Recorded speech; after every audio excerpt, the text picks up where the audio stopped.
problemas você deixa da porta para fora? Eles disseram. Eles quem? A sociedade, a construção da relação de trabalho. E a gente pode encontrar isso nas falas do dia a dia, onde misturar a vida pessoal com a vida profissional parece ser um sinal de incompetência.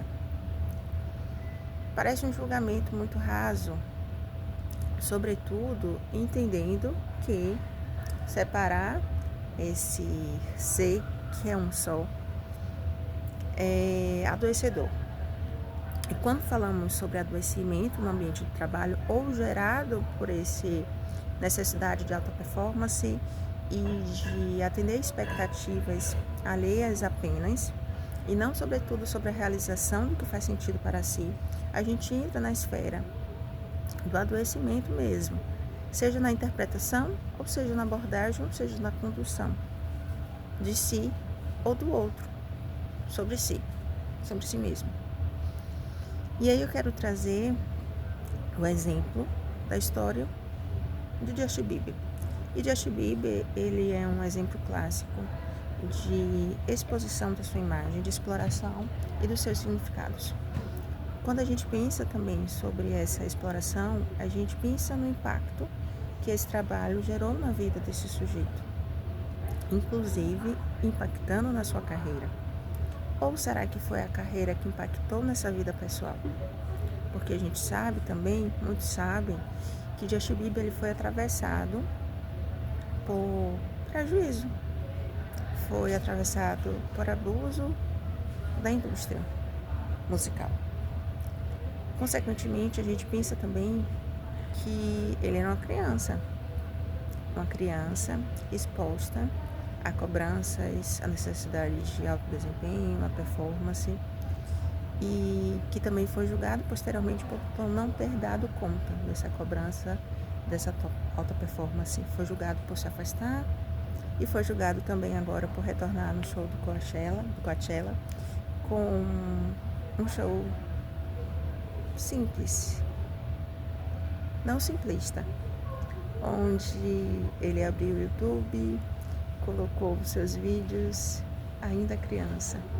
Isso para mim foi muito significativo e ele conseguiu abraçar a sua subjetividade e talvez fazer as pazes consigo mesmo e sobre aquele olhar que ele pode ter excluído de si mesmo, sobre aquela criança, sobre aquele lugar pesado e difícil, e unir e reconhecer que esse ser pessoal e profissional é um só, é também reconhecer os limites, é dar sentido para a vida, para além do espaço do que é ser trabalho, do que é ser produtivo. Porque estando bem, o trabalho ele vai ser produtivo, ele vai gerar performance, ele vai gerar também bem-estar. Porque o bem-estar também está naquele lugar sobre como a gente se vê, sobre como cada um se vê, sobre esse autoconceito, sobre essa imagem, e não apenas sobre esse lugar de produção, de produtividade, o que é muito válido, mas que talvez não seja sustentável a longo prazo.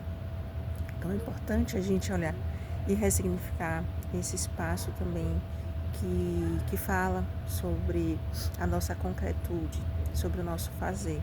E esse fazer ele não precisa ser adoecido. Esse fazer ele pode ser reconhecido. O que faz sentido, o que não faz, dos limites humanos, sobretudo dos limites da saúde mental, física, psicossocial. Então, fazer as pazes e olhar esse trabalho como um lugar de significado, de transformação, de elaboração e de recurso é também importante para que a gente consiga aí fazer sentido e fazer sentido nas diversas frentes. Afinal, desde o Covid-2019, a gente percebeu que existe um desafio aí de realmente deixar os problemas da porta para fora. A partir do momento que o trabalho ele virou remoto, virou home office, e o trabalho estava da porta para dentro, da casa de cada um. Será que é possível realmente deixar os problemas da porta para fora? Será que não somos realmente um, apenas um ser? Um ser que trabalha, um ser que sente, um ser que precisa lidar com questões de trabalho em casa, com questões de casa no trabalho. Até quando vamos negligenciar essa complexidade? A quem tem o direito de ser apenas um? Quem não tem esse direito de ser reconhecido como pessoa e como profissional? São classes de trabalho, são níveis hierárquicos, é gênero, é raça.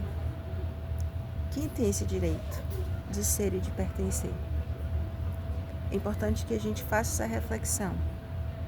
É importante que a gente abra o diálogo e olhe para cada pessoa e cada trabalhador, reconhecendo que existem sim deslizes e existem contextos. E é a partir daí que se faz uma liderança humanizada, acolhedora e assertiva. Convido você, em qualquer posição que esteja, para se acolher de forma humana, para se acolher de forma legítima, com suas complexidades, com suas lealdades, principalmente ao sistema. E quando eu digo sistema, inclusive eu digo os seus sistemas de crença. E aí sim, peço que você consiga dialogar com esse trabalho, com esse emprego, com essa renda, não como uma extensão sua, onde caso você também não tenha, entre no espaço de desvalorização, mas que você consiga elaborar esse lugar com assertividade, com acolhimento, entendendo que o sentir, ele vai estar ali presente, e o fazer, ele também é contextual. Então, se permita fazer o melhor nos espaços de consentir que você tem, mas, sobretudo, de se acolher.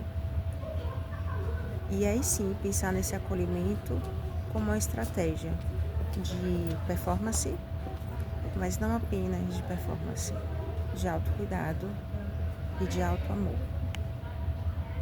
Meu nome é Shirlene, sou psicóloga clínica, sou psicóloga social e também consultora de RH. Aquele abraço.